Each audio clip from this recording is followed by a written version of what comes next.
Ibu Kepala Sekolah SD Negeri Pindayangan 1 yang saya hormati, dan Bapak serta Ibu Guru SD Negeri Pindayangan 1 yang saya hormati pula. Marilah kita ucapkan puji syukur kehadirat Allah Subhanahu wa Ta'ala, yang mana pada siang hari ini kita diberi nikmat Islam, nikmat sehat, sehingga kita dapat berkumpul di siang hari ini untuk melaksanakan kegiatan diseminasi budaya positif dari calon guru penggerak angkatan 11, yaitu Bu Lia Andriani dan juga saya Basmalah Fahmawati. Tak lupa pula salawat serta salam kita curahkan kepada junjungan besar Nabi Muhammad SAW, yang mana kita di sini semoga para umatnya diberikan manfaat untuk kegiatan hari ini. Dan untuk acara yang pertama, marilah kita buka acara siang hari ini dengan mengucapkan basmalah bersama-sama. Bismillahirrahmanirrahim. Ibu Bapak, sebelum kita beralih ke acara selanjutnya, mari silakan Ibu Bapak berdiri. Kita menyanyikan lagu Indonesia Raya secara bersama-sama.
Sambutan dari Ibu Kepala Sekolah SD Negeri Pindayangan 1 kepada Ibu Haji Ponaha SPD MPD, dipersilakan.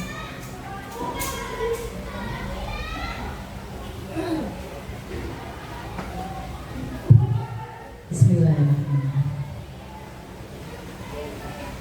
Bapak, Ibu Guru, Bapak dan Ibu-Ibu Guru SD Negeri Pindayangan 1 yang saya hormati dan saya banggakan, Ibu-Ibu Guru penggerak, Ibu Mala dan Ibu Lia yang saya hormati dan saya banggakan.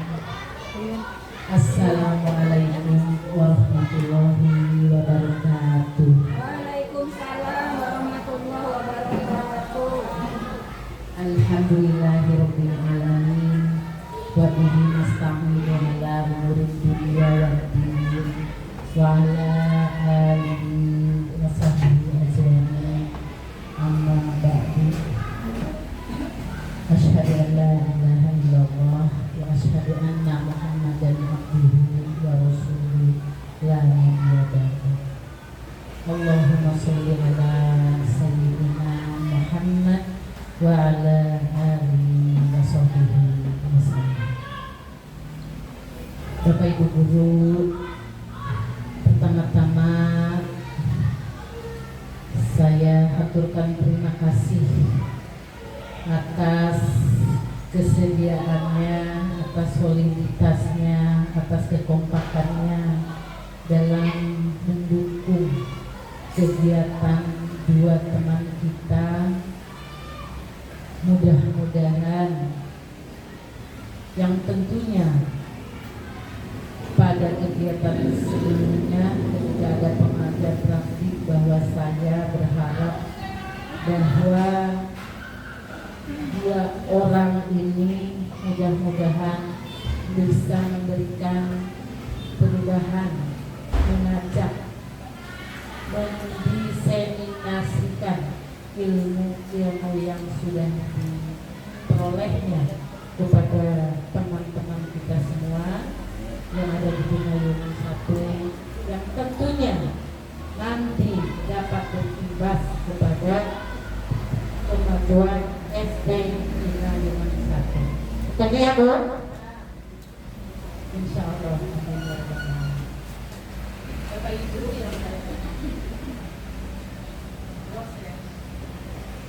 yang saya hormati, tak banyak yang akan disampaikan. Ini adalah kali kedua ya untuk dengan topik pembahasan yang sama ya Bu ya, melanjutkan dari kegiatan yang sebelumnya yang sudah pada sesi 1 pekan lalu oleh Ibu Liandriani, dan untuk hari ini dilanjutkan oleh Ibu Mama. Yang temanya adalah disiplin positif ya Bu ya, betul? Ini kalau menurut saya ini sangat keren ya, disiplin, tapi memiliki makna dan akuntabilitas yang sangat tinggi. Kata disiplin mudah sekali diucapkan, tapi kadang kita dalam merealisasikannya belum bisa sepenuhnya. Ya. Tapi walaupun bagaimana, kita harus tetap ada usaha, ada upaya untuk melakukan perubahan ke arah yang lebih positif tentunya, dengan menerapkan pembiasaan disiplin positif yang ini sangat-sangat relevan dengan visi misi sekolah kita. Terwujudnya peserta didik yang berprestasi, apalagi lupa saya, berprestasi, Yuyun tolong dibantu, berprestasi, kreatif, mandiri, berbudi pekerti luhur, dengan membiasakan melalui pembiasaan disiplin dan gotong royong, ya, dan gotong royong dengan menerapkan pembiasaan disiplin. Harapan saya, Bapak Ibu semua sebagai tenaga pendidik dan kependidikan di SD Pinayungan 1 tentunya harus hafal apa visi sekolah kita. Sudah hafal Bapak Ibu? Terwujudnya peserta didik yang kreatif, berbudi pekerti luhur, kreatif, cerdas, mandiri, dan suka bergotong royong melalui pembiasaan disiplin. Kenapa harus hafal? Kalau kita tidak hafal tujuan, bagaimana kita akan bisa melaksanakan target tersebut? Nah, isinya dengan cara apa menerapkannya itu? Tentu ini disiplin ini sangat memiliki makna yang sangat dalam. Dalam setiap segmen kehidupan, terutama hanya di sekolah, disiplin waktu, disiplin kinerja, disiplin terhadap menjaga kebersihan, dan lain sebagainya. Ya, marilah kita bersama-sama berkolaborasi untuk menerapkan disiplin positif yang sesuai dengan visi sekolah kita. Mudah-mudahan apa yang kita cita-citakan di dalam misi tersebut dan didukung pula oleh CGP teman kita ini, mudah-mudahan harapannya berdampak dan berimplikasi positif pula terhadap kemajuan SD Negeri Pindayan 1. Barangkali itu saja yang saya dapat sampaikan. Mohon maaf bila mana ada salah-salah kata. Saya tutup dengan wabillahi taufiq wal hidayah. Wassalamualaikum warahmatullahi wabarakatuh. Kepada Ibu Kepala Sekolah yang telah memberikan sambutan. Untuk acara selanjutnya yaitu doa, yang mana tadi acara doa sudah kita awali di pembukaan. Setelah itu kita masuk ke acara inti ya Bapak Ibu. Nah, acara intinya yaitu pemaparan materi.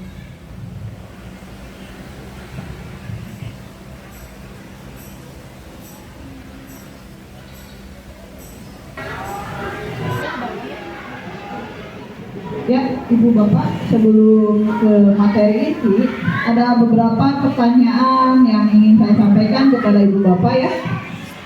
Adapun pertanyaannya satu, memberikan hukuman itu dapat mendisiplinkan murid, setuju atau tidak?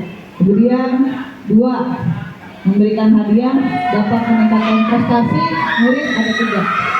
Kemudian guru harus memberikan solusi pada setiap murid yang mengalami masalah, iya atau tidak? Atau setuju atau tidak? Yang keempat, guru berperan sebagai teman bagi murid. Nah, ini sebenarnya kalimat-kalimat positif ya, yang sering kita lakukan kepada siswa-siswa kita. Tapi menurut Ibu Bapak, setuju tidak dengan pernyataan yang ada di depan ini? Saya akan memberikan sticky note. Jawabannya cukup poin 1 setuju atau tidak, poin 2 setuju atau tidak, sampai dengan poin 4 ya. Malah bisa dibantu.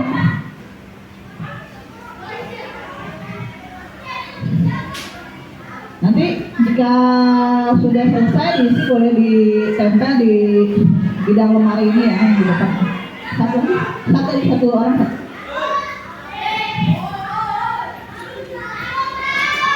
Ini hal-hal yang umum yang kadang sering kita lakukan ya di kelas gitu, dengan istilah reward ya, pemberian reward gitu.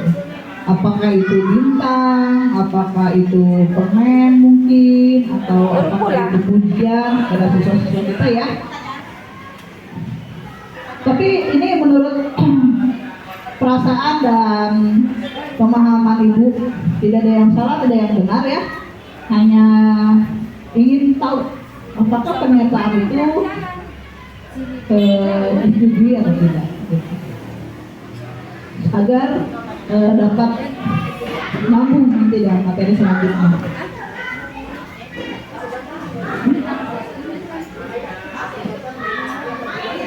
Jadi jawaban nomor 1 itu misalnya setuju atau tidak, terserah Ibu Bapak ya. Terus enggak, itu langsung aja kan, nanti di poin aja langsung 1 titik setuju atau tidak, 2 titik setuju atau tidak. Nanti Bu Malam biar membantu Ibu Bapak semua, ambil aja nanti ditempel sama Bu Malam ya.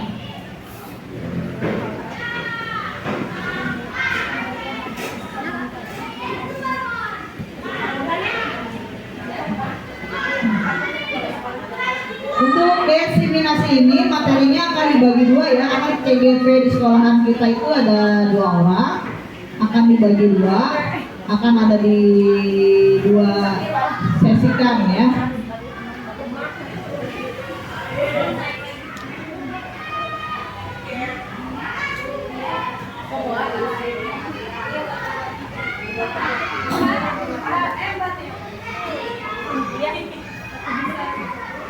Ya, mari kita lihat jawabannya dari ibu-ibu semua. Setuju. Oke. Ini menarik ya. Kalau ibu, kalau saya dulu waktu loka karya, karena sebelumnya sudah baca materi, banyak yang jawab tidak, sekarang banyak yang jawab setuju, jadi menarik nih. Challenge.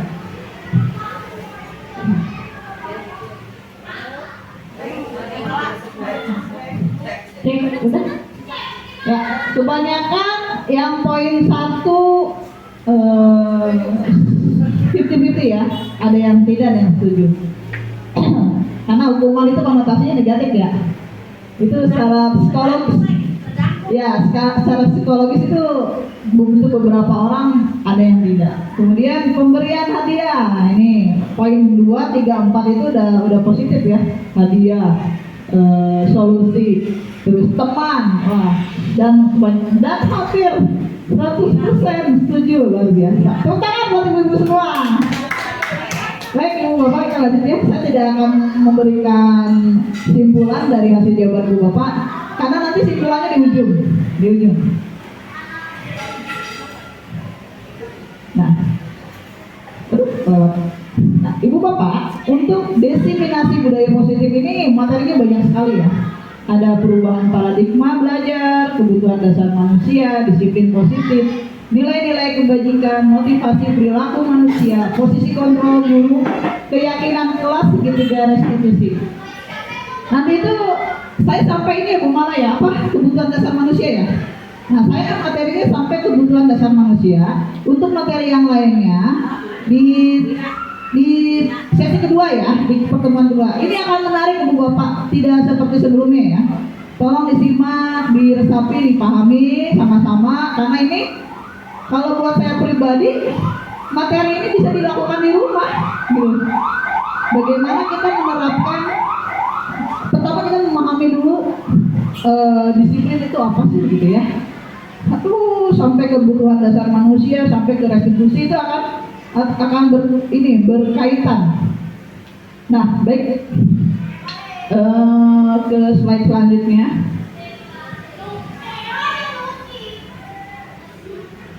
Pembelajaran paradigma baru. Paradigma itu perubahan ya, perubahan baru. Pembelajaran dengan paradigma baru merupakan pembelajaran yang dirancang berdasarkan prinsip pembelajaran berdiferensiasi, sehingga para peserta didik sesuai kebutuhannya berdasarkan tahap perkembangan sesuai dengan teori psikologi modern untuk mewujudkan profil Pancasila. Paradigma baru, kemarin kita sudah membahas visi ya, visi sekolah ya.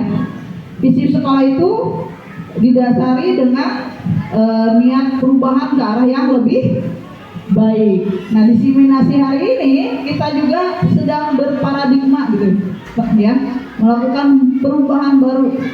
Tentang apa? Enggak, Ibu, terima kasih atas kehadirannya. Tentang memahami psikologi siswa ya, peserta didik kita, bagaimana kita pendekatan kita terhadap karakter siswa ya, supaya memunculkan motivasi intrinsik dalam diri siswa untuk melakukan perubahan ke arah yang lebih baik. Kalau kata zaman sekarang mah ya, yang harapan budak kayak di alam, ya, tidak boleh keras gitu. Nanti tidak boleh keras seperti apa ada di sini. Nah, sebelum ke materi selanjutnya, coba berpasangan ibu-ibu. Bapak mau siapa pasangannya? Coba berpasangan dua orang, yang satu pegang barang. Apa aja barang? Oh, barang itu anggaplah isi setengah dunia gitu ya. Yang satu membujuk supaya barangnya diberikan kepada temannya. Mau dipaksa, dibujuk, mau diapa, pokoknya nggak boleh dikasihin. Barang apa aja? Mau pensil, mau penghapus, temannya itu melakukan segala macam upaya ya. Tuh, ada rule-nya. Coba Bu Priska mau sama siapa? Pak Cecep sama Bu Cucu, ada sama saya. Coba dibujuk, ayo dibujuk. Ya. Ya terserah, bukannya Bapak. Harus berteman, berpasangan. Barangnya boleh barang kecil, harus dikepal ya. Tidak boleh. Pokoknya yang pegang barang, pertahankan barangnya seolah-olah itu adalah setengah isi dunia.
ketika dibujuk.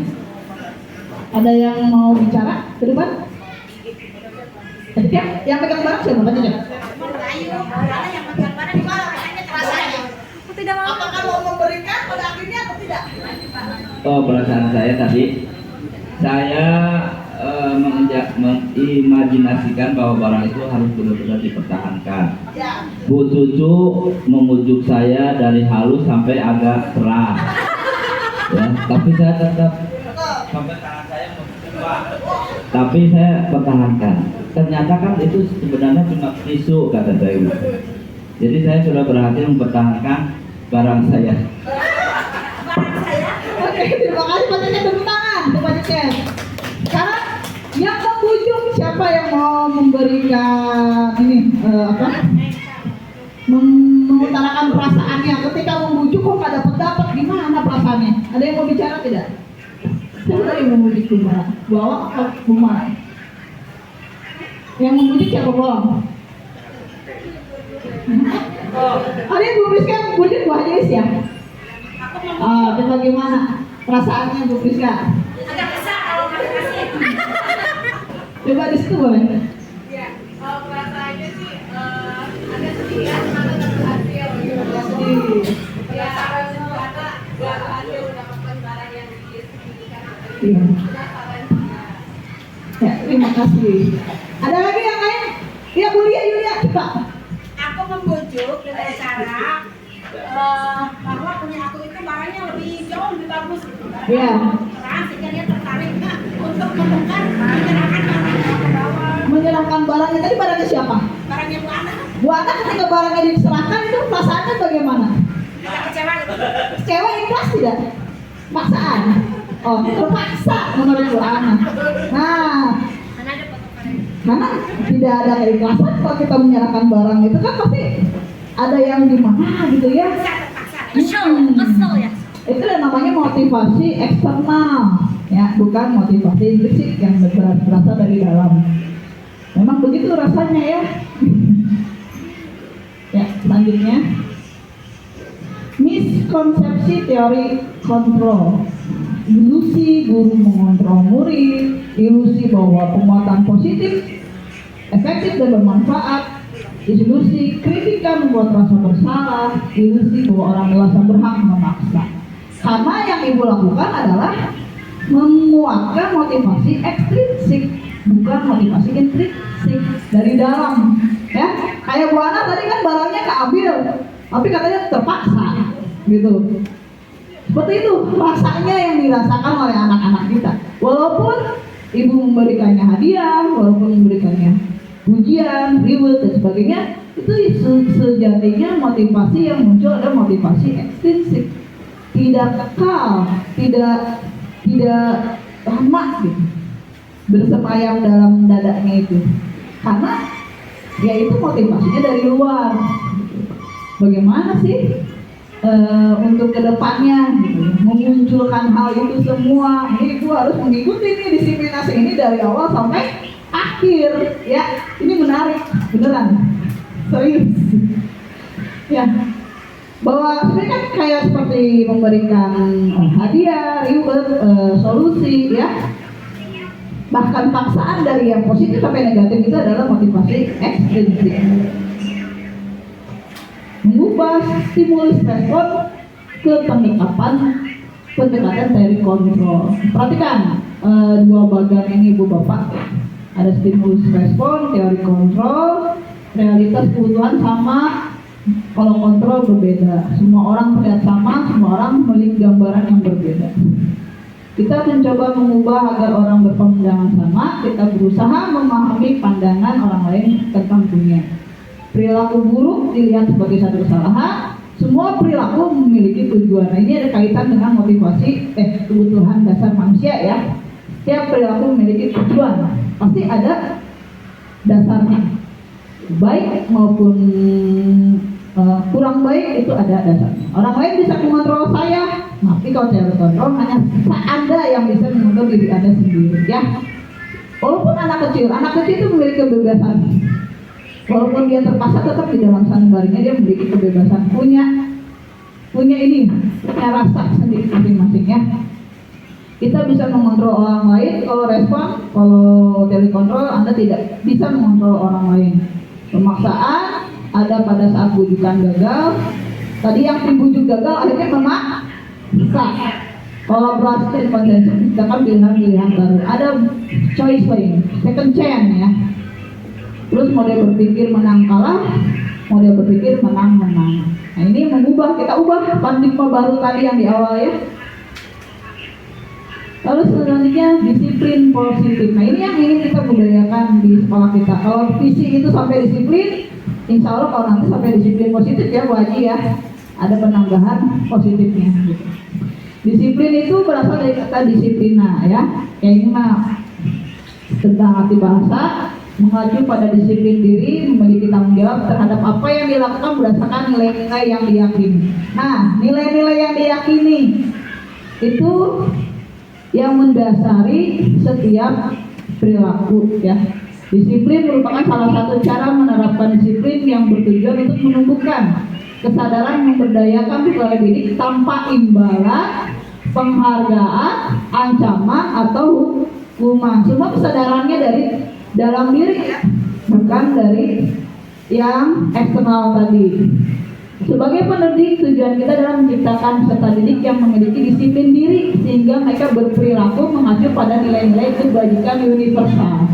Nah, di pendidikan kita nilai kebajikan universalnya apa? Yang sering kita jargonkan.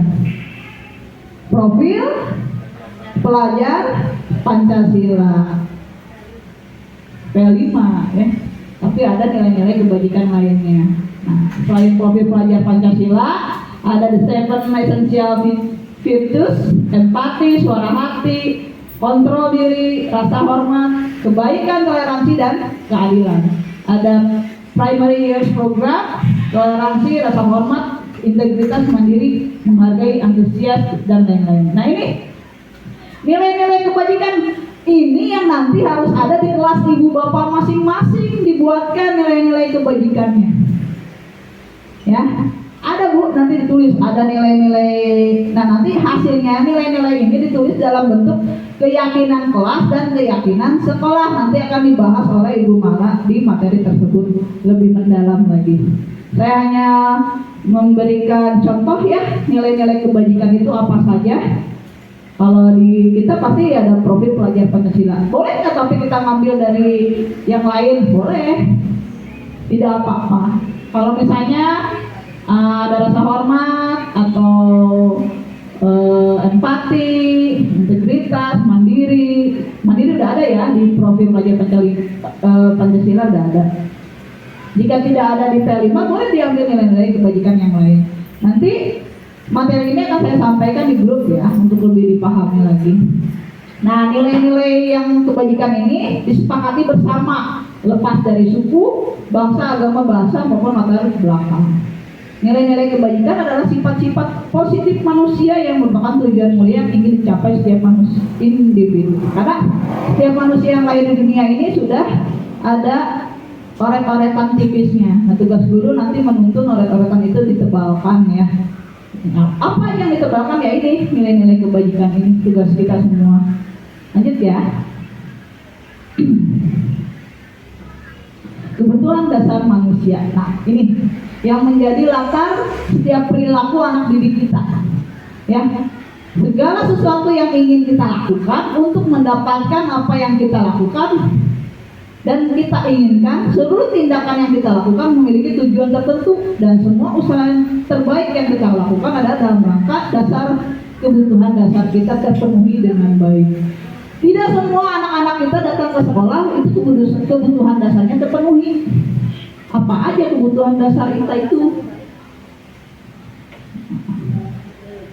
5 kebutuhan dasar. 1, bertahan hidup, makan. Ya Bu Yuyun, kalau upacara ada yang belum makan, pingsan. Nah, terus kasih sayang. Kalau di rumah nggak dicarekan dari rumah, datang ke sekolah kumaha? Ada tang. Ya, baru puaskan diri, harga diri, keinginan dianggap. Nah, Pak yang suka nggak ada Pak Bimo ya. Siapa di sini Bu Mala misalnya kalau ada anak yang ikut lomba tidak didukung sama orang tuanya suka ngeluh nggak? Ya, wah.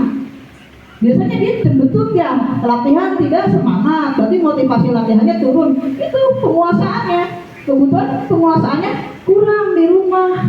Nah tugas kita apa? Memenuhi rongga-rongga kosong yang ada di hati anak-anak kita. Kenapa nih budak tekil, kenapa budak tekil itu? Nah itu ada kebutuhan dasarnya yang tidak terpenuhi. Terus kebebasan mandiri, memiliki pilihan, mencoba hal baru. Nah ini kebebasan. Misalnya kalau kita ngajar monoton, ada anak gimana? Ganggu ya? Nggak mau diem, ya mungkin kebebasan kebutuhan dasar kebebasannya tidak terpenuhi. Ya, mungkin kita perlu tanyakan dia mau belajarnya seperti apa dan sebagainya. Emang complicated ya kalau kita mendidik anak manusia itu. Guru mah kalau bisa, waktu guru SD, ayah, guru BK, ya di sekolah itu ya, kesenangan, bermain, humor, antusiasme. Kalau di rumah udah orang tuanya marah-marah, di sekolah gurunya marah-marah, dia nggak happy. Pasti di sekolah larinya apa? Pengen keluar, pengen main di lapangan, kayak lompatan. Dan dia mencari kesenangan yang lebih parah lagi, mencari kesenangan dalam cara yang negatif. Nenggel batu rama. Nah, itu buat dia kesenangan. Nah, itu ada nanti pengalihannya pada materinya Bu Mala. Nanti di restitusi ya Bu Mala ya. Sebenarnya saya materi cukup sampai sini nih. Mau dilanjut di sesi kedua? Ya. Kita lihat ya materi selanjutnya. Sampai ini aja kan mulai ya? Motivasi ya. Nah, motivasi perilaku manusia, dorongan yang timbul pada diri seorang sadar atau tidak sadar untuk melakukan satu tindakan dengan tujuan tertentu. Nah, yang tadi Ibu Bapak tulis nih, ya kan? Ini akan memunculkan hanya memotivasi ini saja. Satu, menghindari ketidaknyamanan hukuman. Dua, untuk mendapatkan imbalan dan penghargaan. Tiga, menjadi orang yang mereka inginkan dan menghargai diri sendiri dengan nilai-nilai yang mereka percaya. Kalau ibu bapak coba di sekolah, kan jarang ngasih reward ya di kelas. Ada nggak anak yang konsisten rajin? Ada kan? Ada. Mungkin dia sudah masuk ke motivasi yang ketiga, ya, menjadi orang yang mereka inginkan dan menghargai diri sendiri dengan nilai-nilai yang mereka percayai. Tapi ada nggak anak yang digenggelkan, ayo duduk kayak buntut kita keluar gitu? Ada nggak? Ada. Mungkin itu motivasinya itu menghindari ketidaknyamanan dan hukuman. Sifatnya ini nggak lama nggak? Sementara ya, temporary ya. Besoknya gitu lagi lupa.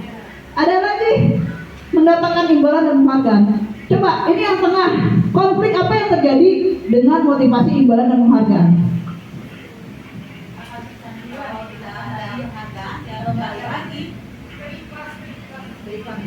Ada lagi? Menimbulkan apa? Rasa iri. Ya, makasih Mbak Tika. Itu akan ada terjadi rasa iri di teman-temannya. Itu akan terjadi. Yang satu akan semakin macet, yang cara bahasa Sunda memang macet ya. Di Indonesia apa sih Bu? Sudah Karawang nggak keluar ya. Yang satu semakin semangat, yang satu karena dia tidak mampu, sudah tidak dapat perhatian, tidak dapat reward, jadi makin turun. Akan menimbulkan rasa iri, ketidaksetaraan, akan rasanya ketidakadilan dan sebagainya. Itu akan timbul konflik tersebut. Tapi kalau sangat menyenangkan kalau jika anak-anak kita motivasinya itu dari dalam ya, disiplin diri karena kesadaran nilai-nilai kebajikan, ya, membuat seorang memiliki disiplin positif. Ini ada caranya Ibu Bapak, nanti di restitusi bagaimana memunculkan nilai-nilai disiplin positif. Ya, karena waktunya sudah habis untuk materi yang lain, semua di sini saya. Hukuman dan penghargaan mau buat saya. Sampai apa tuh? Oh, teori kontrol ya, 5 dasar ya. Di hukum dihukum oleh penghargaan tak Bulia tadi ya. Ini kenapa sih bahasanya dihukum oleh penghargaan? Tadi ibu bapak kan banyak yang setuju ya, setuju, kasih solusi setuju, reward setuju, ujian setuju. Kok bisa sih bahasa positif dikonotasikan negatif? Penghargaan berlaku sama dengan hukuman dalam arti meminta atau membujuk seseorang melakukan sesuatu untuk memenuhi suatu tujuan tertentu dari orang yang meminta dan membujuk. Dorongan eksternal dan akan ada faktor ketergantungan. Dampaknya, satu, ada jangka pendek, jangka panjang. Penghargaan tidak efektif, merusak hubungan yang tadi dikatakan Bu Kartika ya, menimbulkan rasa iri.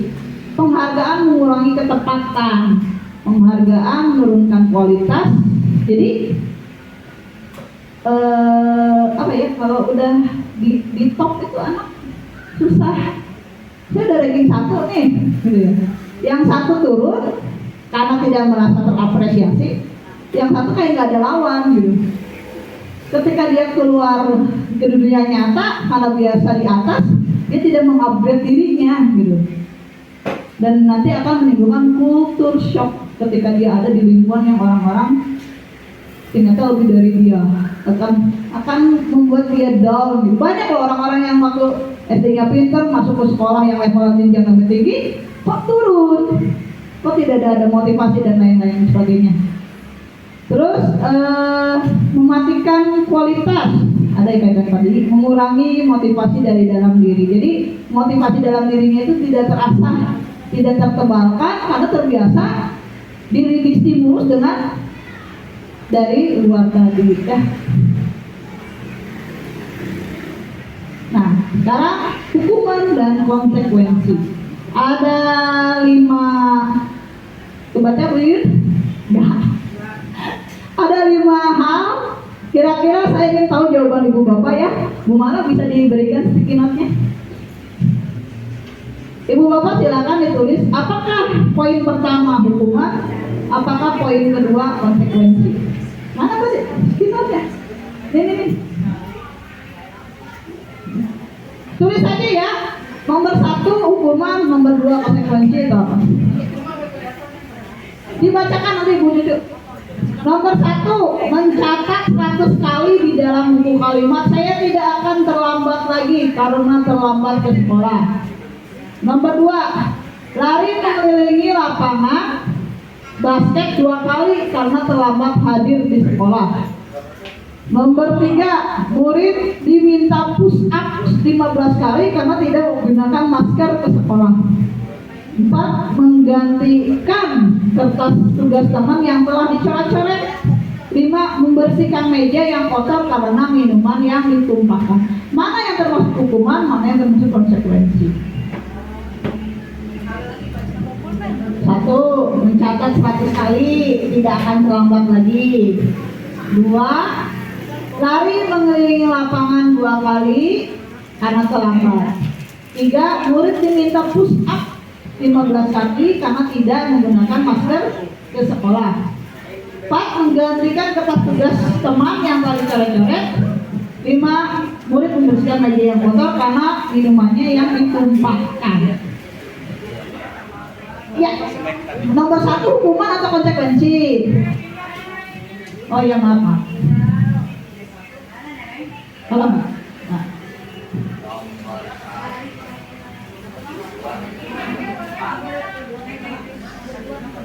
Nomor 2 itu lari lapangan basket Bu. Nggak usah diambil dulu Bu Mala, nanti diminta bacakan satu-satu. Nggak satu-satu lah. Nanti diambilnya nanti aja. Nomor 5, membersihkan meja yang kotor Bu karena tumpahan minuman. 4, mengganti kertas tugas teman yang dicoret-coret. Oke, mempersingkat waktu ya. Kartika udah? Coba sebutkan Bu Kartika. Nomor di situ aja berdiri. 1 apa? Hukuman. 2, hukuman. 4, konsekuensi. Sama tidak? Sama. Boleh boleh tidak nanti sticky note-nya ditulis nama ibu bapak buat pegangan saya untuk dokumentasi. Ya. Mari kita cek ya, betul tidak jawaban ibu bapak semuanya? Kita tepuk tangan semuanya, sama, luar biasa. Ayo lanjut ya, jangan juga ke rumah.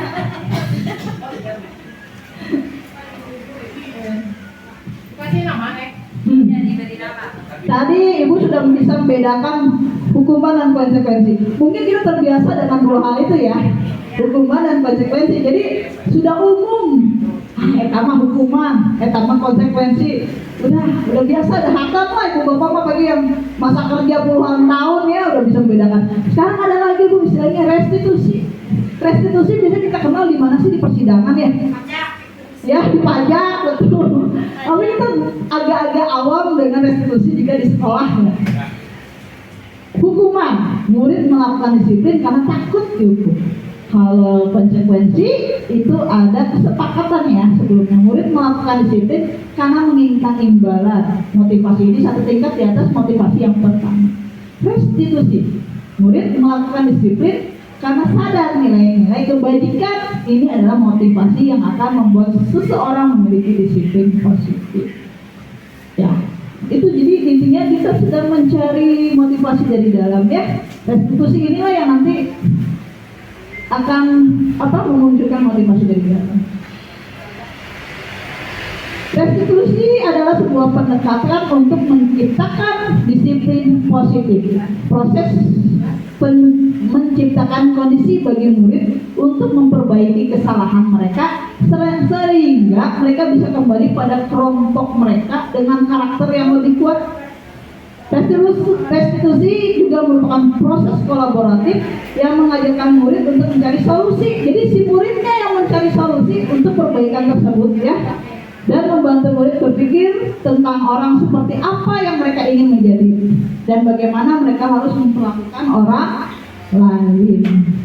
Ya, oke, saya sedikit flashback ke belakang. Jika kebutuhan saya kasih sayang, jika dia melakukan untuk memenuhi kebutuhannya dengan cara melakukan tindakan kekerasan manusia, kita ajak dia untuk merefleksi diri kan. Bisa nggak kebutuhan dasar kamu itu dipenuhi dengan cara yang lebih baik lagi? Dan bagaimana caranya? Biar dia memikirkan sendiri dan dia komitmen dengan apa yang dia tawarkan. Seperti itulah kira-kira restitusi. Nanti Bu Mala akan memberikan contohnya lewat video ya. Ada, sudah disiapkan. Ciri-ciri restitusi bukan untuk menebus kesalahan kayak seperti ini Bu. Saya merobek kertas, saya ganti kertasnya itu selesai, tidak seperti itu. Nanti ada ini. Terus memperbaiki hubungan, tawaran bukan paksaan, menuntun untuk melihat ke dalam diri, mencari kebutuhan dasar yang mendasari tindakan. Kita orang dewasa pun sama, apa perilaku kita itu didasari dalam kebutuhan dasar kita yang mungkin kurang terpenuhi. Restitusi diri adalah cara yang paling baik, fokus pada karakter bukan tindakan, fokus pada solusi, mengembalikan murid yang berbuat salah pada kelompoknya, tidak mengucilkan ya. Wah saya surahkan itu, ya ibu bapak, toh nanti dia akan terkesannya terbuli gitu. Jadi jangan sampai kita budaya anti bully, kita sendiri sebagai guru menjadi pelaku pembuli. Itu sangat menjadikan identitas sukses dan identitas gagal. Kebaca nggak ya? Enggak ya. Nah kalau hukuman, sesuatu yang menyakitkan harus terjadi tadi. Sesuatu yang menyakitkan harus terjadi, konsekuensi sesuatu yang harus terjadi karena ada konsekuensinya. Restitusi merupakan pilihan. Ya, korban mendapatkan keadilan. Kalau konsekuensi korban diabaikan, paham bu korban diabaikan tuh. Kalau hukuman kan misalnya si A ditendang si B, si anu nenggona kan dicari kanan, ya. Nah kalau konsekuensi kan kadang hukumannya bukan hukuman ya, tapi sudah tersirat tapi tidak adil gitu, tidak pas. Nah kalau yang restitusi korban mendapatkan ganti, ya, tapi atas bukan paksaan. Terus murid anak tersakiti, murid anak dibuat tidak nyaman, murid anak mendapatkan penguatan. Dan kalau hukuman perilaku menjadi agresif, contoh gini, Bapak punya murid ya melakukan pelanggaran cara kanan kan, nurut tapi kepuluh terus, ya merdeka meja tapi kepuluh terus ya. Tapi mana tadi teh?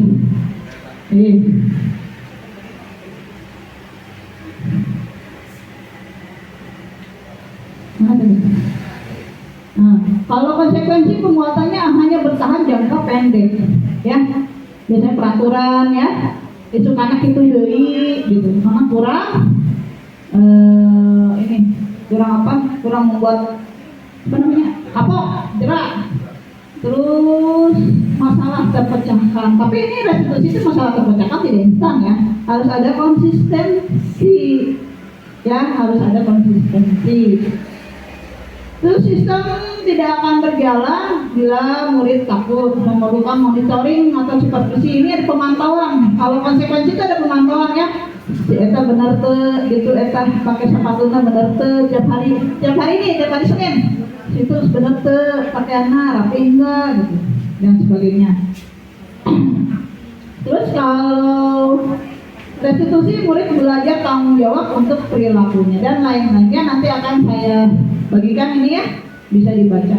Terus bahasanya, awas kalau dilakukan lagi ya, nanti awas kamu. Banyak awas-awas ya Pak ya, kalau hukuman. Kalau konsekuensi, lakukan apa yang saya katakan. Jadi berpusat pada guru ya. Nah kalau restitusi, apakah hal ini sesungguhnya ingin kamu lakukan? Jadi tanya. Jadi mengolah perasaan si anak, gitu ya, digali. Jadi perlu waktu, tidak instan. Modenya paksaan, stimulus respon, teori kontrol. Nah ini nanti teori kontrol akan sama Bu Mala ya. Mendorong menyalahkan diri, mendorong kepatuhan, mendorong disiplin positif. Konsep diri buruk, konsep diri baik, konsep diri kuat. Jadi baik belum tentu kuat ya. Baik bisa rapuh, nanti terdistrak atau teralihkan ke hal yang lain karena motivasinya dari eksternal. Ini perbedaan dari hukuman, konsekuensi, dan restitusi berdasarkan identitas. Posisi teori kontrol ini akan disampaikan oleh Bu Mala. Ibu Bapak, untuk materi selanjutnya saya sampai di sini. Ini sudah jam 11:30 sesuai dengan kesepakatan dari awal ya. Acara sampai jam 11:30.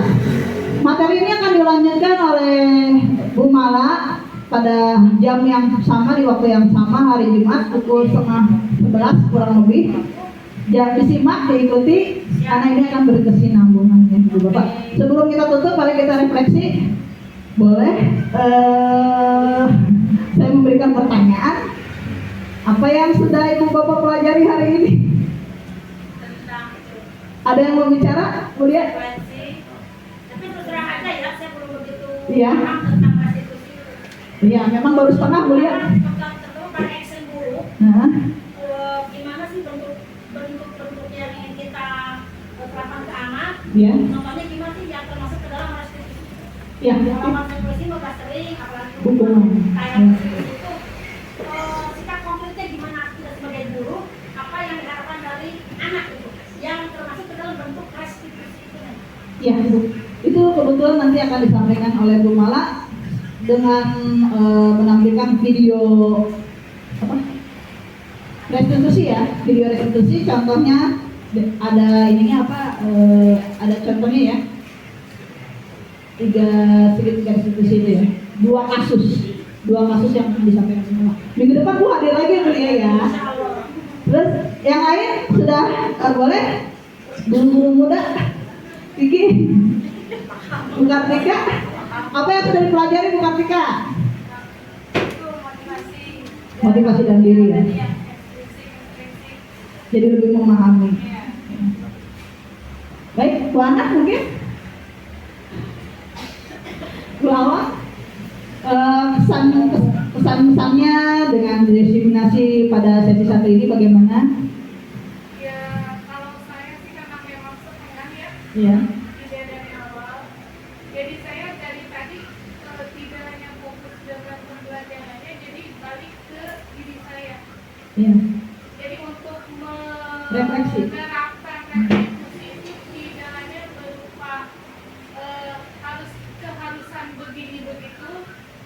tapi kembali kepada bahwa guru itu harus punya figur baik dulu. Jadi kan kita itu menyuruh orang tidak harus pakai kata, tapi orang bisa melakukan kebaikan tanpa harus Meneladan, jadi teladan. Ya, terima kasih Bang.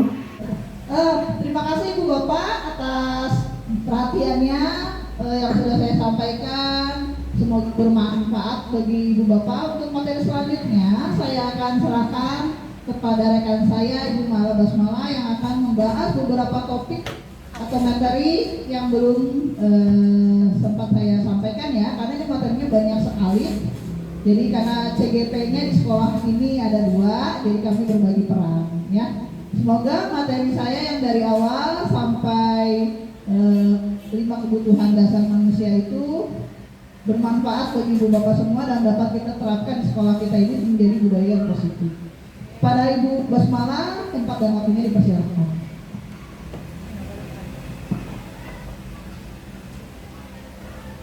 Ya, terima kasih kepada Ibu Lia. Selanjutnya Bapak Ibu, kita akan ke materi selanjutnya, yaitu 5 posisi kontrol guru. Nah, jadi kita sebagai guru itu memiliki posisi masing-masing ya. Jadi ada 5 posisi kontrol kita sebagai guru, yaitu yang pertama sebagai penghukum, yang kedua pembuat merasa bersalah, yang ketiga teman, yang keempat pemantau, dan yang terakhir adalah manajerial. Nah, coba kita renungkan, kita selama ini ada di posisi mana Bapak Ibu? Penghukum, pembuat merasa bersalah, atau teman? Teman ya? Ya, oke. Kita ulas ya Bapak Ibu ya. Contoh penerapan 5 positif kontrol dulu. Nah, ini contohnya jika ada murid yang memakai atribut tidak lengkap saat upacara bendera. Nah, Ibu dan Bapak ini perannya sebagai apa coba kita lihat. Apakah penghukum? Nah, kalau penghukum itu seperti ini. Kamu selalu aja salah. Kamu pasti selalu kamu yang tidak lengkap atributnya. Apakah ada yang seperti itu? Ada ya. Nah, atau malah pembuat merasa bersalah. Nah, pembuat merasa bersalah ini, Ibu sangat kecewa sekali dengan kamu. Atau beberapa kali Bapak harus memberitahu kamu ya. Atau mungkin seperti ini. Apa kamu tidak kasihan sama ibu atau bapak? Kamu selalu berbuat salah gini, gak kasihan? Atau kamu tidak kasihan sama orang tua kamu yang sudah menyekolahkan kamu, tapi kamu selalu membuat kesalahan seperti itu? Nah, ini pembuat merasa bersalah. Dan yang ketiga itu sebagai teman. Nah, sebagai teman ini, ayo dong ikuti aturan sekolah, atau tolong bantu ibu ya sekali ini saja gitu. Nah, itu posisinya guru sebagai teman. Nah, atau sebagai pemantau. Pemantau ini contohnya kamu sudah tahu konsekuensinya. Jadi jika ada anak yang melakukan kesalahan atau melanggar aturan, nah itu ditanya jika Bapak Ibu menanyakan kamu sudah tahu konsekuensinya. Jadi ada konsekuensi yang diterima oleh murid tersebut. Nah, itu guru itu posisinya sebagai pemantau. Atau bisa juga Bapak Ibu berbicara dengan muridnya setelah upacara, kamu beli atributnya ya ke koperasi dan jangan diulangi lagi. Nah, itu adalah posisi guru sebagai pemantau. Dan yang terakhir ini adalah sebagai manajer. Nah, manajer ini apakah kamu tahu kesalahanmu? Nah, jadi anak atau murid itu dikonfirmasi, kamu tahu tidak kesalahan kamu itu apa gitu. Atau keyakinan apa yang kamu tidak patuhi dan bagaimana kamu memperbaikinya. Jadi murid diberikan mencari solusi di mana murid itu untuk memperbaiki kesalahannya. Nah, ini contoh jika murid ini melanggar peraturan tidak memakai atribut lengkap saat upacara. Nah, selanjutnya yaitu contoh jika kasusnya adalah siswa yang terlambat hadir ke sekolah. Nah, posisi penghukum dan pembuat merasa bersalah sama ya seperti tadi, teman juga sama. Nah, teman ini bisa juga ya sudah tidak apa-apa, lain kali jangan sampai berbuat seperti ini lagi ya. Jadi posisinya kita memposisikan guru sebagai teman atau nah kalau pemantau sebagai pemantau di sini itu contohnya kamu terlambat 15 menit. Apakah kamu sudah mengerti konsekuensi yang harus dilakukan bila terlambat? Nah, jadi kalau pemantau ini ada konsekuensinya. Kemudian untuk manajer, apakah kamu tahu kesalahanmu? Keyakinan apa yang tidak kamu patuhi? Jadi anak mikir nih, keyakinan apa ya yang sudah saya langgar seperti itu. Atau saya hargai usahamu untuk memperbaiki diri. Nah, anak juga diberi apa ya pilihan untuk bagaimana cara dia memperbaiki kesalahannya tersebut. Jadi bukan dari kitanya, tapi dari muridnya. Nah, dari 5 posisi kontrol tadi, coba kita refleksikan bersama ya Bapak Ibu. Posisi kontrol apakah aku? Nah, coba. Ya. Ada sticky note. Nah, nanti bisa Bapak Ibu jawab pertanyaan. Ada beberapa pertanyaan, ada 4 pertanyaan.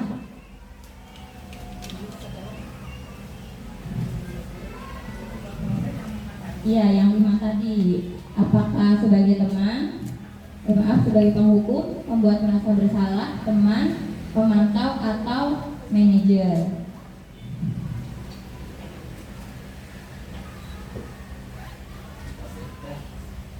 Nah, yang pertama itu kamu tidak pernah benar melakukannya. Nah, menurut Bapak Ibu, ini sebagai apa posisinya? Iya, kamu tidak pernah benar melakukannya. Penghukum atau pembuat merasa bersalah, teman, pemantau, atau manajer? Seringnya yang mana? Ini tadi. Yang ini, Bapak Ibu. Pertanyaannya ini, kamu tidak pernah benar melakukannya. Menurut Bapak Ibu? Iya, maksudnya kemana?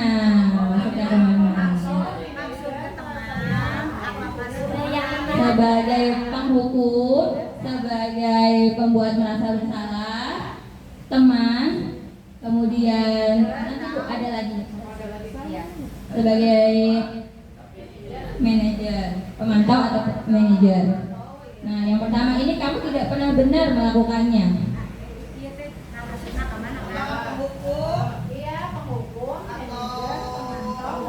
Atau pembuat merasa bersalah, atau teman, pemantau, atau manajer.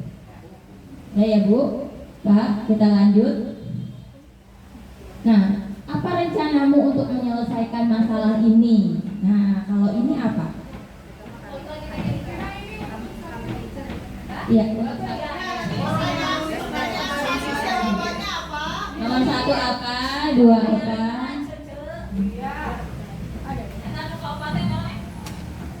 Pemantau atau sebagai manajer. Ya. Pertanyaan 1 apa?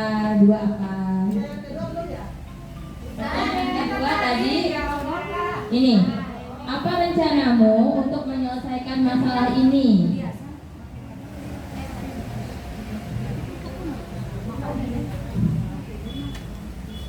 Sudah Bapak Ibu? Nah, sekarang ke yang ketiga. Kamu tidak akan mendapat nilai jika tidak mengerjakan tugas. Kamu tidak akan mendapat nilai jika tidak mengerjakan tugas. Nah, ini sebagai penghukum, sebagai pembuat merasa bersalah, sebagai teman, pemantau, atau manajer. Kamu tidak akan mendapat nilai jika tidak mengerjakan tugas.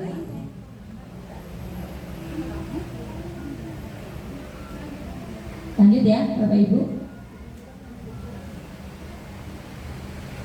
Ayolah lakukan demi Bapak atau Ibu ya.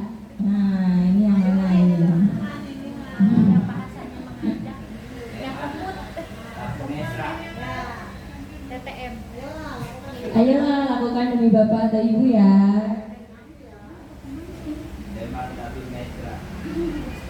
Kita lanjut. Nah, sudah ada 4 pertanyaan. Nah, sekarang boleh ditempel Bulia mohon bantuannya.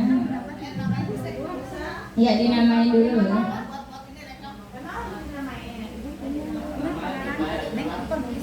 Mana kertasnya dibagi ibu kuliah.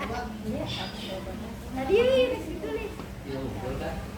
4 Pak, ada 4. Ada 4.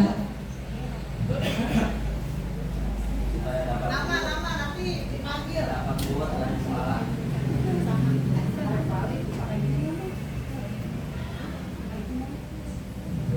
Bu Mala yang pertama teh apa?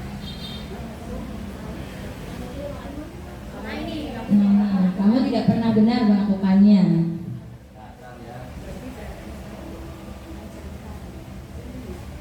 Membuat merasa bersalah.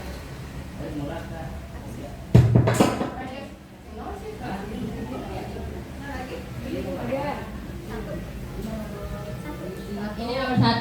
Nomor 1 ini.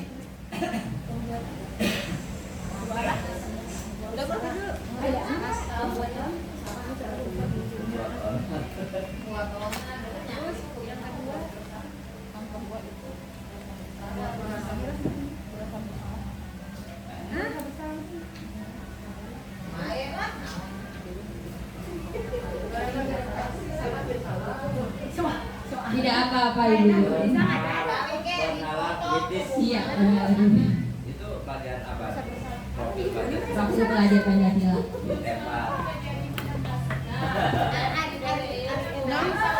Itu dibuka eta. Mandiri, benar, kritis, nanti reaksi.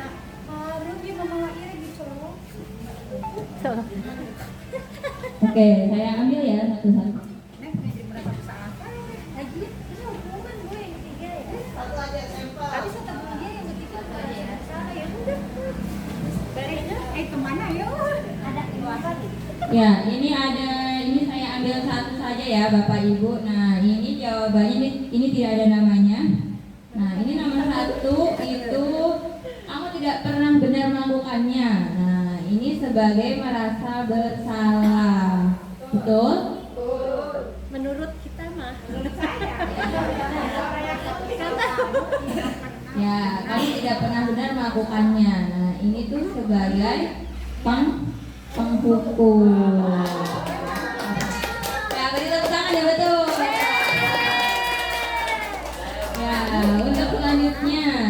Nah, selanjutnya nomor 2, apa rencanamu untuk menyelesaikan masalah ini? Nah, ini di sini merasa bersalah katanya. Coba menurut Bapak Ibu apa? Ini sebagai manajer betul. Sebagai manajer. Nah,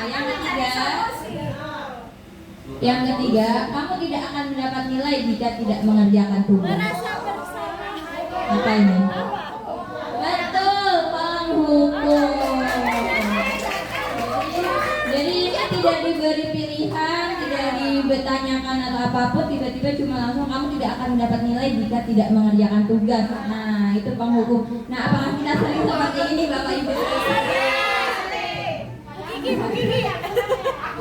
Biasanya ada ancaman ya. Ya, nah untuk yang terakhir ini apa? Nah, terakhir ini tadi. Ayolah lakukan demi Bapak Ibu ya. Nah, ini apa? Ya sebagai teman. Oke, beri tepuk tangan untuk kita semua. Ya, jadi kita sudah paham ya posisi kontrol kita sebagai guru. Nah, apakah kita akan berperan sebagai seorang penghukum atau sebagai pembuat merasa bersalah atau sebagai teman atau sebagai manajer? Bolehlah semuanya. Ya, boleh semuanya. Nah, kita Disesuaikan dengan kondisi. sekarang Coba Ibu Bapak renungkan selama ini Ibu Bapak sudah berada di posisi mana? Semuanya. Semuanya. Banyaknya tuh. Semuanya ya. Sesuai kondisi mungkin ya, situasinya. Tapi alangkah lebih baiknya jika kita sebagai guru itu kita posisikan kita sebagai manajer. Nah, sebagai manajer. Dan ya. Nah, untuk selanjutnya, nah kita lanjut ya, kita ke keyakinan kelas. Nah, kemarin sudah sedikit ya disampaikan oleh Ibu Lia tentang keyakinan kelas ya. Nah, mengapa sih keyakinan kelas? Mengapa bukan peraturan kelas? Ada yang tahu, Bapak Ibu?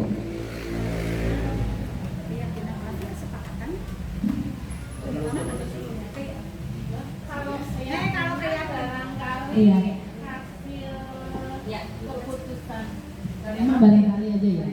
Kalau keyakinan ini sebagai hasil kesepakatan ya, peraturan yang mungkin disusun berdasarkan kesepakatan semua anggota. Kalau peraturan mungkin sesuatu yang memang sudah ada, kita plot harus gini gitu. Barangkali. Ya, oh Pak Cecep ya, silakan Pak Cecep. Kalau keyakinan kelas tadi sebagai manajer itu kan bisa artinya bukan hukuman. Kalau Peraturan kelas. Ini ya pembentukan keyakinan kelas. Nah, ini peraturan kelas ini tidak makan di kelas. Tidak makan di kelas. Nah, jika kita ubah ke keyakinan kelas, ini kan tidak ya, ini ada kata negatifnya. Nah, kalau keyakinan kelas itu lebih positif. Nah, makanlah di luar kelas saat jam istirahat. Kemudian, kalau peraturan kelas itu tidak merusak fasilitas kelas. Keyakinan kelasnya adalah saling menjaga fasilitas kelas bersama seperti itu ya Bapak Ibu ya. Kemudian tidak berisik saat belajar. Nah, keyakinan kelasnya adalah berbicara saat dipersilahkan. Kemudian ada peraturan misalkan jangan membuli. Nah, ini bisa saling menghormati. Dan yang terakhir tidak membuang sampah sembarangan atau dilarang membuang sampah sembarangan. Nah, keyakinan kelasnya adalah jagalah kebersihan bersama. Nah, nilai-nilai kebajikannya seperti kemarin yang telah sedikit disampaikan oleh Bu Lia ya. Nah, nilai-nilai kebajikannya untuk keyakinan kelas ini makan misalkan peraturannya tidak makan di kelas, keyakinan kelasnya makanlah di luar kelas saat jam istirahat. Ini adalah nilai kebajikannya apa Bapak Ibu?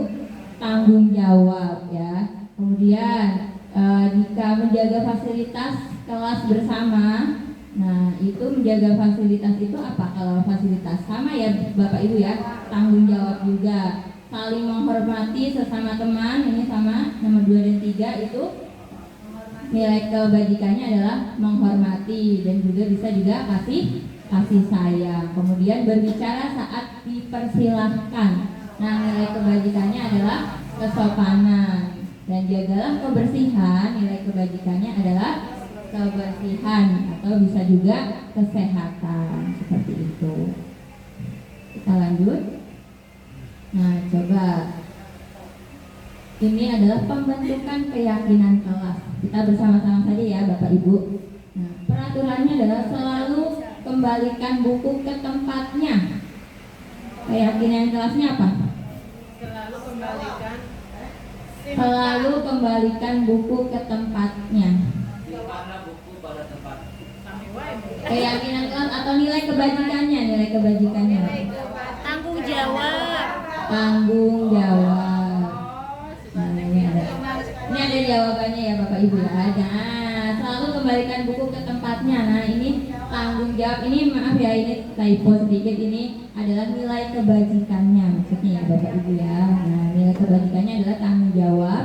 Kemudian dilarang mengganggu orang lain. Nah, ini menghormati orang lain. Kemudian hadir di sekolah 15 menit sebelum pembelajaran dimulai, menghormati orang lain, menghormati gurunya, seperti itu. Dan juga komitmen ya, jadi komitmen. Kemudian dilarang melakukan kekerasan. Nah, ini keselamatan, jadi tidak ada yang terluka. Kemudian juga menghormati orang lain. Kemudian dilarang menggunakan narkoba. Nah, narkoba ini untuk kesehatan. Kemudian bergantian atau menunggu giliran, ini nilai kebajikannya menghormati orang lain dan juga bersabar. Menggunakan masker, nah ini untuk kesehatan dan juga keselamatan. Kemudian yang terakhir, jangan berlari di kelas atau koridor. Nilai kebajikannya yaitu keselamatan dan juga keamanan. Oke, kita lanjut. Nah, ini saya di sini punya sebuah kasus Bapak Ibu. Nah, kasusnya kita sudah masuk ya Bapak Ibu ya, kita ke dalam segitiga restitusi seperti yang kemarin telah disampaikan oleh rekan saya, rekan CGB saya, Ibu Lia Andriani. Kemarin sudah ada ya restitusi. Nah, sekarang ini coba kita renungkan kembali. Di sini saya ada kasus, Tama sering datang terlambat sehingga beberapa kali tertinggal materi pelajaran. Ini ada videonya. Tama, Ibu perhatikan, kamu sering datang terlambat ya? Iya. Seingat kamu sudah berapa kali kamu terlambat? Sering terlambat itu termasuk suatu kesalahan tidak? Berbuat kesalahan itu manusiawi. Setiap orang itu pasti pernah melakukan kesalahan. Yang terpenting kita bisa belajar dari kesalahan tersebut dan berusaha untuk memperbaiki. Gimana? Setuju atau tidak? Sama, kita cari solusi bersama-sama ya. Nah, sama, kamu sering terlambat ke sekolah, pasti ada alasannya. Kenapa kamu sering datang terlambat? Udah dikat kan kata beliau, terus kata beliau mulai lagi satu udah pecah terus kembali sampai Kamu tahu keyakinan kelas yang sudah kita sepakati. Kalau datang terlambat ke sekolah sesuai dengan keyakinan kelas kita atau tidak? terlalu lama mungkin. Menurut kamu Sendiri. keyakinan kelas apa yang sudah kamu langgar? Disiplin. Ya. Menurut kamu disiplin itu penting atau tidak?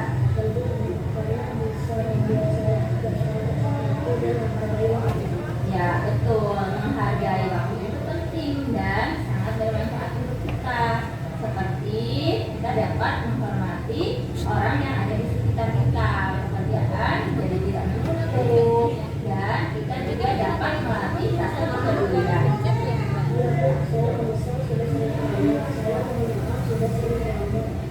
Ya karena sikap yang sangat baik sudah kamu lakukan dengan cara meminta maaf. Menurut kamu, apakah yang akan kamu lakukan agar kamu tidak datang terlambat lagi ke sekolah? Pasti ininya kayak gini terus. Ya, baik. Kamu sudah menemukan solusinya dan itu akan bekerja sama dengan orang tua kamu agar tidak datang terlambat lagi ke sekolah. Sekarang silahkan kembali lagi ke kelas ya. Ya, sama-sama. Ya, ini adalah salah satu kasus bahwa ada murid yang sering datang terlambat. Nah, di sini posisi gurunya sebagai apa ya, Bapak Ibu? Iya, sudah sebagai seorang manajer karena di sini gurunya itu sudah menanyakan tentang keyakinan apa yang sudah dilanggar dan juga tidak apa-apa kok berbuat kesalahan itu adalah hal yang manusiawi dan gurunya juga memberikan cara bagi pilihan untuk murid ini untuk memperbaiki kesalahannya. Jadi dalam video ini gurunya sudah berbuat sebagai manajer. Nah, ada tahapan-tahapannya ya Bapak Ibu ya. Lanjut saja. Nah, ini adalah segitiga restitusi. Segitiga restitusi ini merupakan proses menciptakan kondisi bagi murid untuk memperbaiki kesalahan mereka, sehingga mereka bisa kembali pada kelompok mereka dengan karakter yang lebih kuat menurut Gosen tahun 2004. Nah, jadi segitiga restitusi ini tujuannya untuk menciptakan kondisi murid untuk memperbaiki kesalahan mereka, dan mereka itu akan kembali ke kelompok mereka dengan karakter yang lebih kuat. Nah, restitusi bukan untuk menebus kesalahan, melainkan sebuah tawaran dan bukan juga paksaan. Kemudian restitusi membantu murid menjadi lebih memiliki tujuan, disiplin positif, dan memulihkan dirinya setelah berbuat kesalahan. Nah, dalam segitiga restitusi itu ada beberapa tahapan. Tahapan yang pertama adalah menstabilkan identitas. Yang kedua, validasi tindakan yang salah. Jadi menanyakan apa kesalahannya. Kemudian yang ketiga adalah menanyakan keyakinan. Keyakinan mana sih yang sudah dilanggar oleh murid tersebut. Nah, dalam untuk yang pertama, tahap pertama yaitu menstabilkan identitas. Berdasarkan prinsip membuat kesalahan adalah bagian dari proses pembelajaran, bahwa murid kita itu membuat masalah itu adalah bagian dari proses pembelajaran, bahwa tidak apa-apa melakukan sebuah kesalahan karena itu adalah merupakan salah satu proses pembelajaran. Kemudian menggeser identitas gagal ke identitas yang sukses. Nah, contoh kalimat dari menstabilkan identitas ini, contohnya adalah berbuat salah itu tidak apa-apa. Nah, tadi dalam video yang si Tama terlambat itu, gurunya juga menanyakan tidak apa-apa, berbuat salah itu tidak apa-apa. Nah, kemudian tidak ada manusia yang sempurna. Terus, saya juga pernah melakukan kesalahan seperti itu. Atau Bapak Ibu tidak tertarik mencari siapa yang salah, tapi Bapak Ibu ingin mencari solusi dari permasalahan ini.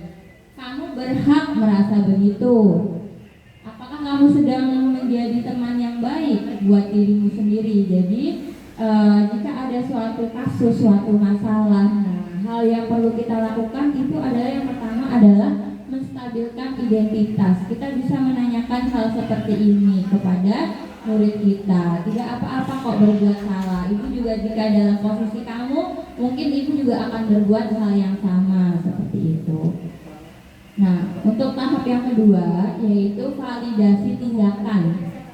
Validasi tindakan yang salah ya. Nah, berdasarkan prinsip setiap perilaku berupaya memenuhi suatu kebutuhan tertentu, guru akan bergeser dari pemikiran stimulus respon menjadi proaktif. Kemudian mengenali dan mengakui kebutuhan murid akan memperbaiki hubungan dengan murid. Contoh kalimatnya di sini ada beberapa contoh. Yang pertama, padahal kamu bisa melakukan yang lebih buruk dari ini. Misalkan ada murid yang marah-marah kemudian menggebrak meja temannya. Nah, kita bisa tidak apa-apa, ibu menghargai ini. Kamu bisa melakukan hal yang lebih buruk mungkin dari ini. Nah, atau kamu pasti punya alasan. Jadi tanya alasan, kamu pasti punya alasan mengapa melakukan hal itu. Kemudian kamu patut bangga pada dirimu sendiri karena kamu telah melindungi sesuatu yang penting buatmu. Jadi biasanya kan murid mungkin berantem karena tidak ingin ya misalkan nama orang tuanya diejek dan lain sebagainya. Kemudian kamu boleh mempertahankan sikap itu, tapi kamu harus menambahkan sikap yang baru. Jadi mungkin misalkan ini tadi kita contohnya tidak terima nama orang tuanya diejek. Nah, ini mungkin ya bagus ya, jadi membela nama orang tua, tapi alangkah lebih baik ditambah dengan hal positif yang lain. Mungkin bisa mengendalikan emosinya lebih baik lagi. Nah, untuk tahap yang ketiga yaitu validasi tindakan yang salah. Berdasarkan yang ketiga ya. Yang ketiga ini adalah menanyakan keyakinan. Nah, murid akan diberi pertanyaan-pertanyaan bermakna untuk memunculkan motivasi secara intrinsik. Kemudian mampu mengaitkan keyakinannya dengan tindakan yang salah. Contoh kalimatnya adalah apa keyakinan kelas kita. Jadi menanyakan keyakinan kelas kita itu apa. Kemudian nilai-nilai apa yang telah disepakati bersama. Ya, seperti apa gambaran sebuah kelas yang ideal menurut kamu? Kamu ingin menjadi orang yang seperti apa? Nah, ini adalah segitiga restitusi dan tahapan-tahapan serta contoh kalimat dalam kita menggunakan tahapan segitiga restitusi. Nah, mungkin nanti Bapak Ibu bisa mengaplikasikan materi yang kita pelajari hari ini, ya, untuk diaplikasikan ke kehidupan sehari-hari ya Bapak Ibu ya.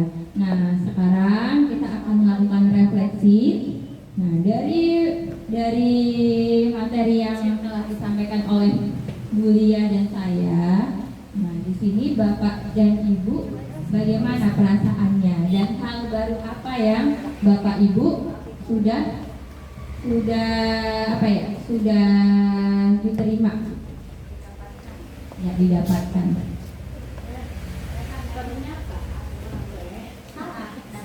Dapat bakso terlalu banyak menghukum.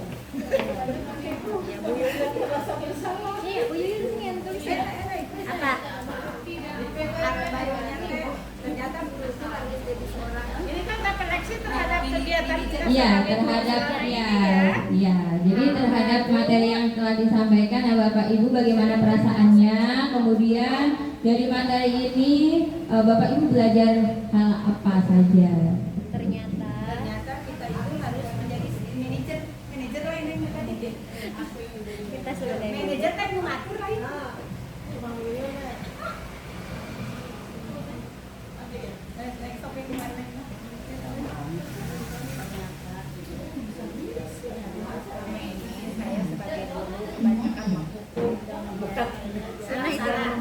anak itu bukan Siswa merasa bersalah. Yang salah. Karena yang salah itu.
kuliah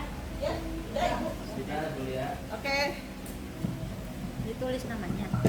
Iya. Bisa. Anonim. Nanti yang dipanggil ke depan ya. Nanti ya.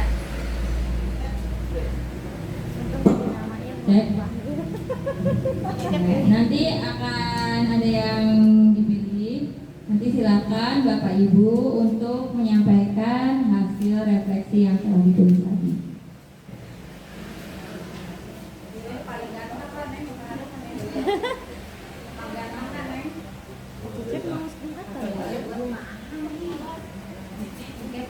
Ini nggak ada namanya ya Bapak Ibu ya?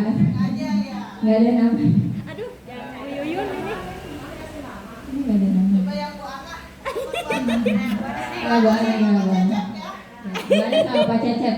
Pak Cecep dulu, Neng. Oh ya, Pak Cecep dulu ya Pak Cecep. Ya sebentar Pak Cecep langsung ini.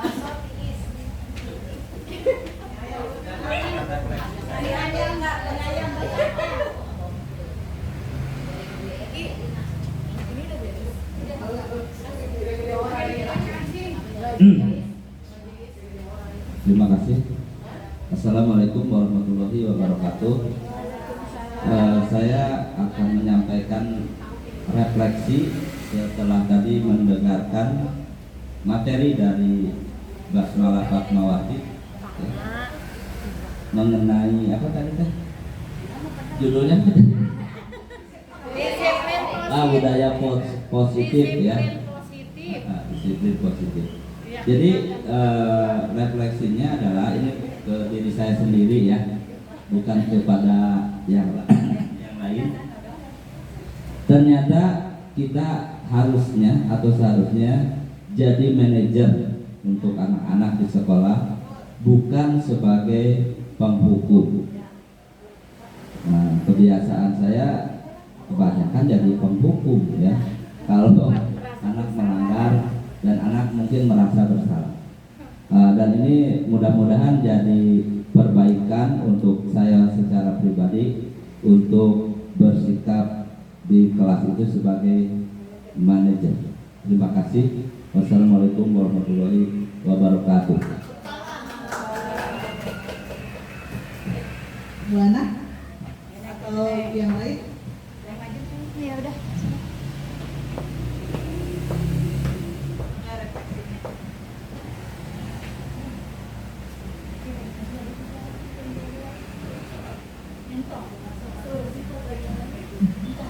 Saya mau menyampaikan refleksi dari kegiatan ini.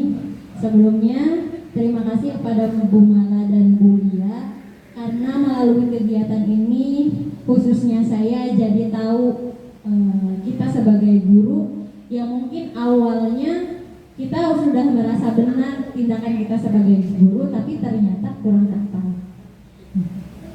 Hal baru yang saya dapatkan, ternyata kita sebagai guru sama seperti yang disampaikan Pak Cecep tadi harus memposisikan diri sebagai manajer.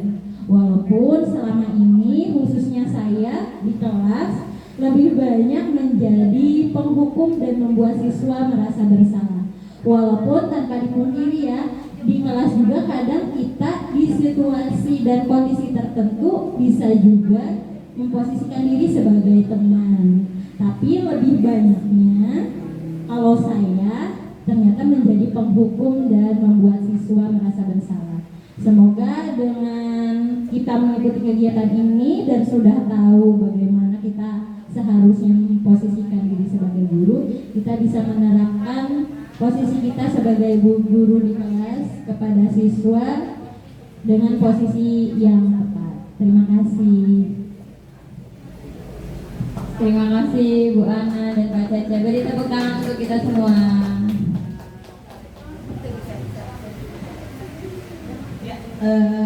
Setelah acara demi acara, sesi demi sesi, materi demi materi, kami berdua mengaturkan banyak-banyak terima kasih baik saya maupun Ibu Mala atas kehadiran Ibu Bapak pada diseminasi budaya positif ini.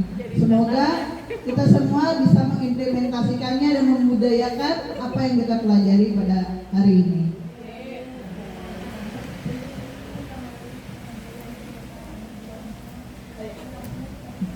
Iya, maka semoga tadi saya menyambung dari Bu ya, semoga dengan acara ini kita nanti bisa menciptakan keyakinan kelas melalui kesepakatan yang dilakukan oleh wali kelas dan juga murid. Kemudian juga semoga kita warga sekolah saling berintegrasi dalam menjalankan keyakinan sekolah yang telah disepakati. Dan juga tentunya yang terakhir, semoga kita sebagai guru bisa menjadi manajer dan mengaplikasikan segitiga restitusi sebagai alat utama dalam menyelesaikan persoalan